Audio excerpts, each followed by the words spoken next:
Assalamualaikum warahmatullahi wabarakatuh. Selamat pagi anak-anak. Pada kesempatan kali ini kita akan mempelajari materi fabel. Sebelum kita memulai pelajaran, marilah kita berdoa terlebih dahulu menurut agama dan kepercayaan masing-masing. Berdoa, mulai.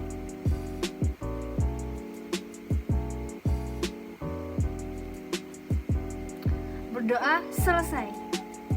Baiklah, mari kita simak materi pembelajaran kali ini dengan seksama.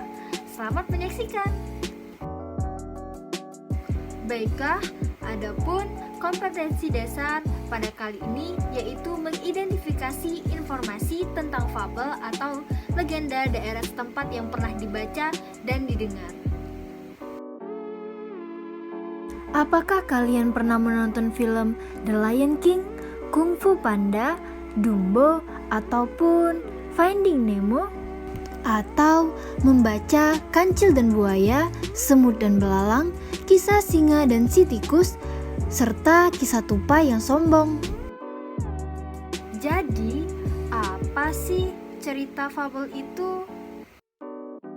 Fabel merupakan cerita tentang kehidupan binatang yang berperilaku menyerupai manusia. Fabel termasuk jenis cerita fiksi, bukan kisah tentang kehidupan nyata. Fabel sering juga disebut cerita moral, karena pesan yang ada di dalam fabel berkaitan erat dengan moral. Ciri-ciri fabel. Yang pertama, fabel mengambil tokoh para binatang, contohnya si kancil dan si buaya. Kemudian, yang kedua, watak tokoh para binatang ada yang baik dan ada yang buruk. Ketiga, tokoh para binatang bisa berbicara seperti manusia.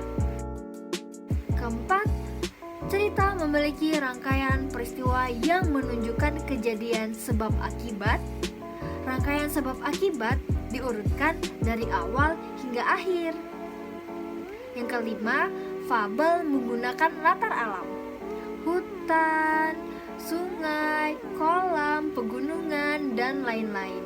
Yang keenam, ciri bahasa yang digunakan kalimat naratif atau peristiwa. Misalnya, katak mendatangi ikan yang sedang kehujanan, atau semut menyimpan makanan di lubang. Kemudian, menggunakan kalimat langsung yang berupa dialog para tokoh dan menggunakan kata sehari-hari dalam situasi tidak formal atau bahasa percakapan. Unsur-unsur pembentuk fabel.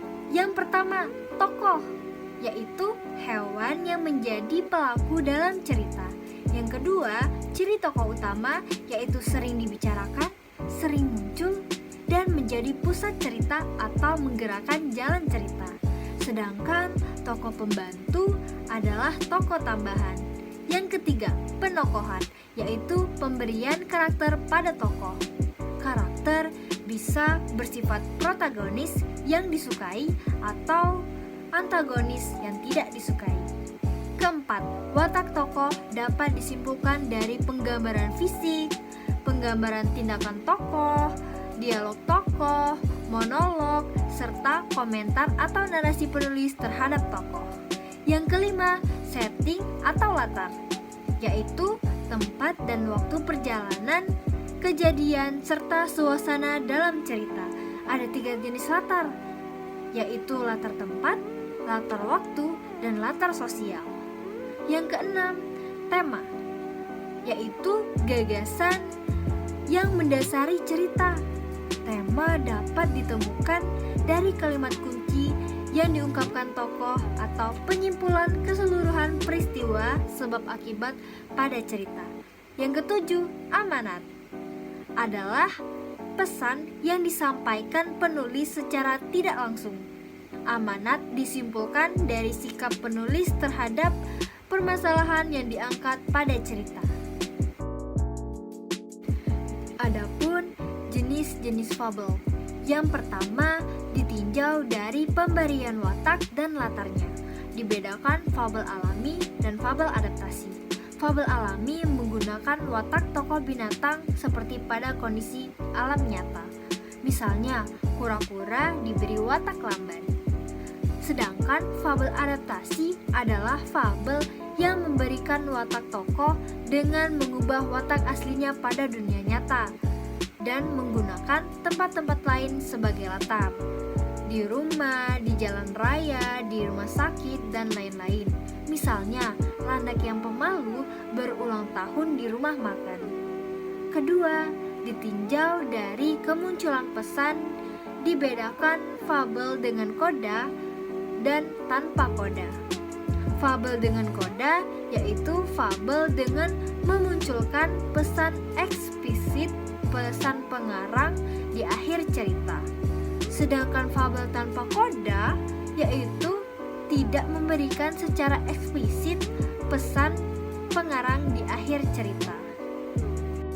Baiklah, sekian materi fabel pada kali ini. Terima kasih anak-anak telah menyimak dengan baik sampai akhir. Sampai berjumpa di pembelajaran materi yang berikutnya.